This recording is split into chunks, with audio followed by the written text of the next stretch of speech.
क्या यह जानना ताकतवर नहीं है कि सही आदतों और इरादों के साथ हम हर दिन छोटे कदम उठाकर अपने और अपनी ज़िंदगी को बदल सकते हैं। हरे कृष्णा, आपका स्वागत है एक नई वीडियो में। एटॉमिक हैबिट्स के लेखक जेम्स क्लियर ने कहा है, हर काम जो आप करते हैं वह उस प्रकार के व्यक्ति के लिए एक वोट है जो आप बनना चाहते हैं। चाहे आपका परिवर्तन किसी भी क्षेत्र में क्यों ना हो, फाइनेंशियल, फिजिकल, प्रोफेशनल और mental, don't forget that sometime it's the small adjustment that will make the big difference.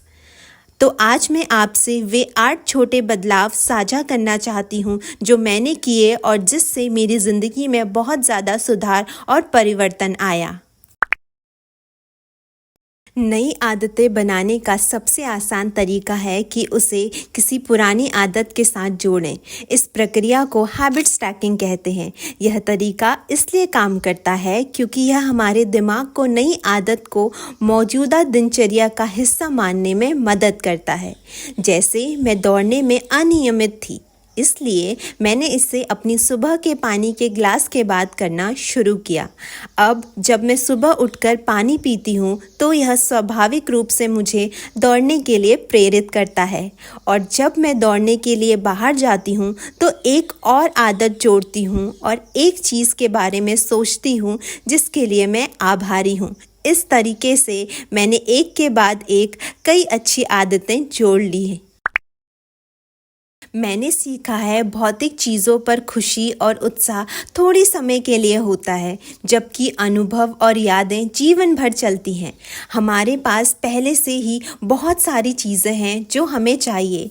जीवन हमारे सभी अनुभवों का योग है, ना कि हमारी चीज़ों का। इसलिए चीज़ों की बजाय अनुभवों को प्राथमिकता दें। उदाहरण के लिए, मैं अब नए गैजेट्स खरीदने के बजाय यात्रा करने, दोस्तों और परिवार के साथ समय बिताने और नई चीज़ें सीखने में निवेश करती हूँ। इससे न सिर्फ मेरी यादों का खजाना बढ़ता है, बल्कि मुझे एक गहरी संतुष्टि भी मिलती है।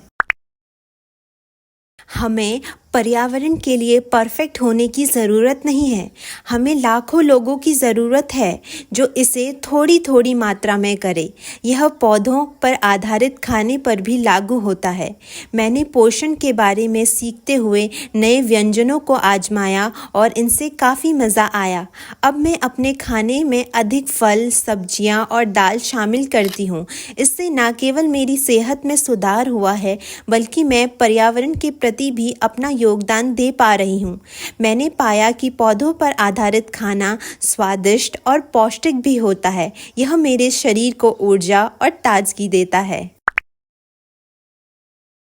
हमारे पास सबसे महत्वपूर्ण संबंध वह है जो हम अपने आप से रखते हैं। लेकिन हम में से कितने लोग वास्तव में जानते हैं कि हम कौन हैं? खुद को जानने के लिए पर्सनालिटी टेस्ट लेना एक अच्छा तरीका हो सकता है, लेकिन एक बेहतर तरीके के लिए आप बाहर जाएं और नए अनुभव करें। अपने कंफर्ट जोन से बाहर कुछ करने के लिए हाँ कहें।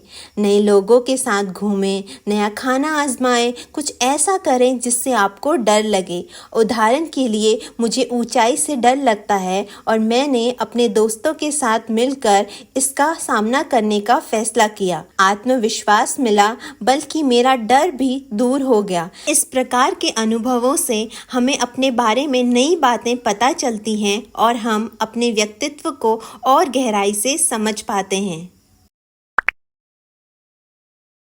अपने जीवन के अधिकांश समय में मैंने वे फैसले लिए जो मुझे लगा कि मेरे जीवन को दूसरों के अनुसार दिखना चाहिए, लेकिन फिर मुझे एहसास हुआ कि इनमें से कोई भी व्यक्ति मेरी ज़िंदगी मेरे लिए नहीं जीने वाला, तो उसके विचार क्यों मायने रखते हैं।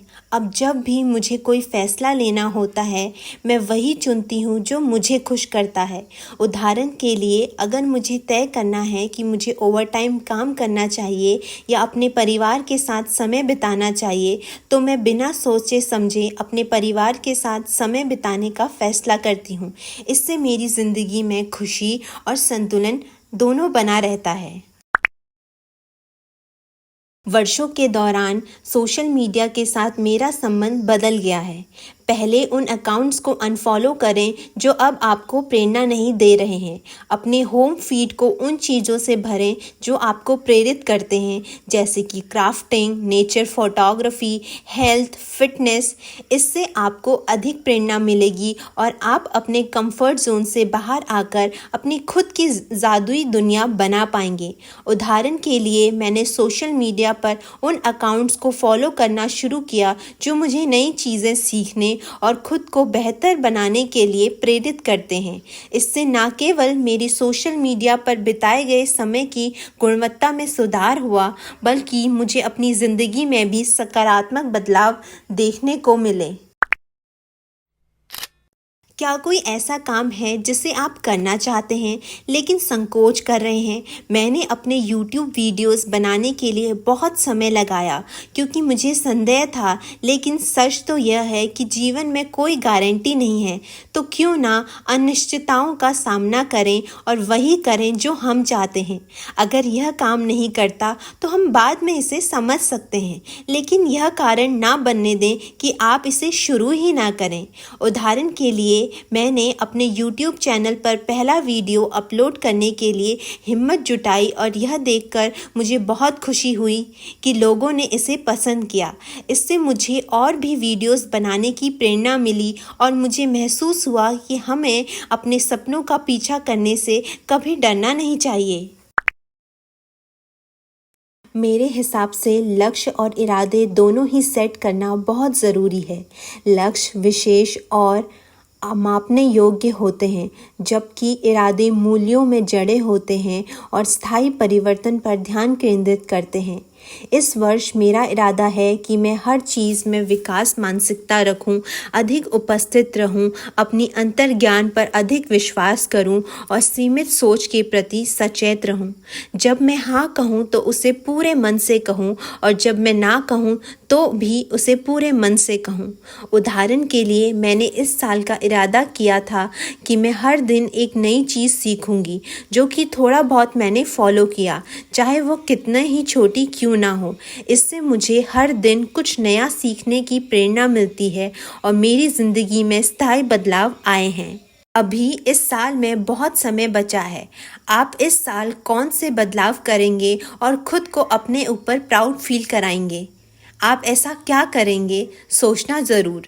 धन्यवाद। आशा करती हूँ कि आपको इससे कुछ प्रेरणा मिली होगी।